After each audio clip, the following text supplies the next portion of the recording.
فقہ حنفیہ کے صفحہ 72 پہ لکھتے کہ ابو بکر صدیق کی خلافت ایسی ہے جیسے گدھے کا عضو تناسل. پڑھو پڑھو اتحاد اتحاد کا دست دینے والوں پڑھو. ان کے ساتھ اتحاد, ان کے ساتھ بھائی چارہ, ان کے ساتھ محبت و پیار کی بھیگیں, یہ زبان اور صدیق جیسے مقدس کے لیے. اور یہی کافر, یہی ملعون اسی پہ بس نہیں کرتا. توجہ کیجئے, رشدی تو بہت دور بیٹھا ہے, کائنات کا بدترین کافر ہے, اس صدی کا بہت بڑا گستاخ رسول ہے, کوئی شک نہیں, لیکن رشدی تو بہت دور ہے. پاکستانی رشدی کو دیکھیے, اسی کتاب کے صفحہ 64 پر یہی بے ایمان, اسی کتاب حقیقت فقہ حنفیہ کے صفحہ 64 پر یہی بے ایمان سیدہ کائنات طیبہ طاہرہ ام المومنین سیدہ عائشہ کے لیے لکھتا ہے. اور صرف سیدہ عائشہ پر اعتراض نہیں, بلکہ خود رسالت مآب پہ اعتراض ہے, خود پیغمبر پہ اعتراض ہے. لفظ سنتے جائیے, فیصلہ آپ کیجئے, لیکن آج فیصلہ کیے بغیر یہاں سے اٹھنے نہیں دوں گا. یہ کیا لکھتے ہیں؟ کہتے ہیں مکہ کی زلیخا بی بی عائشہ میں کیا رکھا تھا, مکہ کی زلیخا بی بی عائشہ میں کیا رکھا تھا کہ حضور پاک نے اپنی ہم عمر بیویوں کے ہوتے ہوئے یا دوسری جوان عورتوں کے ملنے کے باوجود 6 سالہ ننھی اماں جی سے اپنی 50 برس کی سن میں شادی رچائی. بلند آواز سے لعنت کر دی.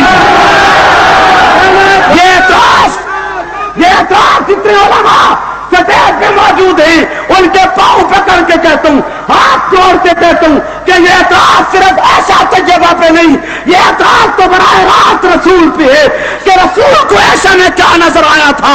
یہ رشدی سے کم کافر نہیں ہے, یہ رشدی سے کم ملعون نہیں ہے, یہ رشدی سے کم بدماش نہیں ہے, یہ رشدی سے کم کتا نہیں ہے, یہ رشدی سے دجال نہیں ہے.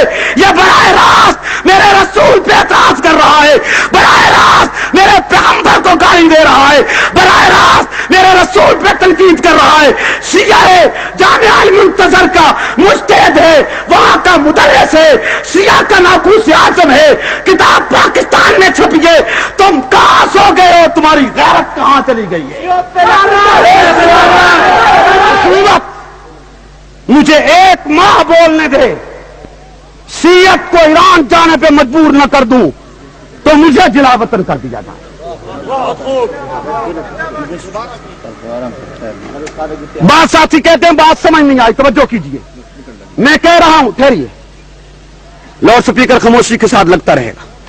میں عرض یہ کر رہا ہوں, حکومت میری راہ نہ روکے, میرے پاؤں نہ پکڑے, میری راہ میں رکاوٹیں پیدا نہ کرے, خصوصاً سنی حکمرانوں سے اور سنی انتظامیہ سے درخواست ہے. ایک ماہ مجھے شہروں کے چوکوں اور چوراہوں پر شیعت کی غلاظت کو بیان کرنے کی اجازت دے دی جائے. میں شیعوں کو ایران جانے پہ مجبور نہ کر دوں تو مجھے جلا وطن کر دیا جائے. توجہ کیجئے, یہی ملعون غلام حسین نجفی اپنی اسی کتاب حقیقت فقہ جعفریہ کے, حقیقت فقہ حنفیہ کے اسی صفحہ 64 پر تحریر کرتا ہے, واقعہ بخاری شریف کا صحیح حدیث کہ جبریل سیدہ عائشہ کی تصویر لائے تھے اور رسالت مآب کو اطلاع دے گئے تھے کہ یا رسول اللہ, یہ عورت, یہ خاتون آپ کے حرم میں آئے گی, ام المومنین بنے گی, آپ کی آبرو بنے گی. جبریل یہ اطلاع دے گئے تھے, بخاری شریف میں واقع ہے. یہ ملعون اسی کتاب کے صفحہ 64 پر یعنی حقیقت فقہ حنفیہ لکھتا ہے کہ ایسا کوئی امریکن نیم یا برطانوی لیڈی تھی.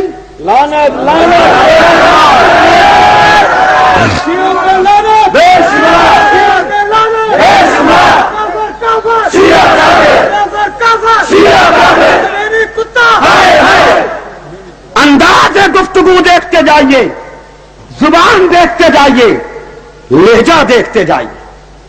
یہ کتابیں، یہ لٹریچر، یہ غلاستی کس مسلمان کے لیے قابل برداشت ہیں؟ گرامی قدر، ابھی تو میں سمجھتا ہوں کہ یہ بھی بہت کم ہے. شیعت اس سے آگے نکلی ہے.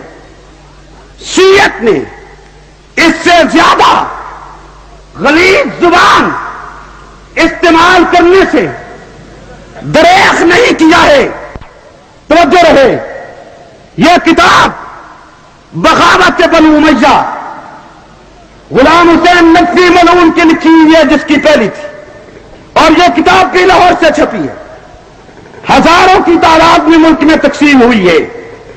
اس کتاب میں یہ ملعون صحابہ کرام کو ماں بہن کی گالیاں دیتا چلا گیا ہے. صحابہ کرام کو گندی گالی دیتا چلا گیا ہے. حتیٰ کہ یہ ملعون اسی کتاب کے صفحہ 331 پر لکھتا ہے عمر بن عاص کے لیے. کون عمر بن عاص؟ فاتح مصر. کون عمر بن عاص؟ کون عمر بن عاص؟ پیغمبر کا جلیل القدر صحابی. کون عمر بن عاص؟ نبی کا پروردہ صحابی، ملت اسلامیہ کا عظیم قائد عمر بن عاص رضی اللہ عنہ کے لیے اس ملعون نے صفحہ 331 پر لکھا ہے، اور انہیں ماں کی گالی دیتے ہوئے لکھا ہے. کہتا ہے کہ عمر بن عاص کی والدہ، عمر بن عاص کی ماں اتنی بڑی بدماش تھی کہ اس کی ٹانگیں رات اور دن میں کبھی زمین پہ نہیں. یہ سارے سنیو، یہ زبان ہے، یہ لہجہ ہے، یہ تحریر ہے، یہ پارلیمانی لہجہ ہے، یہ کوثر و تسلیم سے جڑی زبان ہے. یہ جامع المنتظر لاہور سے چھپ رہی ہے. صحابی رسول کو 1400 سال بعد ماں کی گالی، گندی گالی، ننگی گالی. ہائے میری ماں کو گالی کوئی تعریف نہ کرے، تمہاری ماں کو کوئی گالی تعریف نہ کرے. صحابہ وارث ہو گئے، ان کے وارث مٹ گئے ہیں، تم مر گئے ہو کہ 1400 سال بعد ان کی ماں کو معاف نہیں کیا جا رہا. غلام حسین نشوی کتا، غلام حسین نشوی دامتی کتا، واجب القتل. سامعین محترم، اصحاب رسول کو ماں بہن کی گالی دیتے ہوئے شیعہ اس حد تک نکل گئے. یہ کلید مناظرہ یہ بھی لاہور سے چھپی ہے. کوئی سزا نہیں ان کافروں کے لیے، کوئی سزا نہیں ان مجرموں کو. اس میں لکھا ہے، کہتا ہے معاویہ بن ابی سفیان کی والدہ، نانی اور دادی تینوں زناکار اور فحش عورتیں تھیں. برداشت ہے تمہارے لیے یہ زبان، اور اسی پہ بس نہیں کرتا.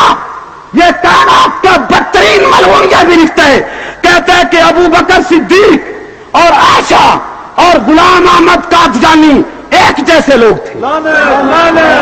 اسی کلید مناظرہ میں لکھا ہے. میں کہاں تک ان کفریات کو تمہارے سامنے نقل کرتا جاؤں، اور کہاں تک میں ان غلاستوں کو بیان کرتا چلا جاؤں، اور کہاں تک تمہیں شیعہ کے ان گندے عقائد سے مطلع کروں. یہ تو صرف وہ کتابیں ہیں جو عام طور پر نجی طور چھپتی ہیں. جو رسالہ حکومت کی منظوری سے نکلتے خیر العمل یہ میرے پاس موجود ہے، ماہنامہ رسالہ ہے نومبر 87 کا. اس کے اداریے میں لکھے یہ قرآن غلط ہے، یہ قرآن کلام اللہ نہیں ہے، اس قرآن میں خط مبعث ہے، اس قرآن میں جوڑ توڑ ہے. یہ رسالہ حکومت کی منظوری سے چھپتے خیر العمل اس کا نام ہے، لاہور سے شائع ہوتا ہے، ہر مہینے شائع ہوتا ہے. نومبر 87 کا رسالہ میرے ہاتھ میں ہے، اور اس میں 9 صفحے سیاہ کیے ہیں. لکھا ہے یہ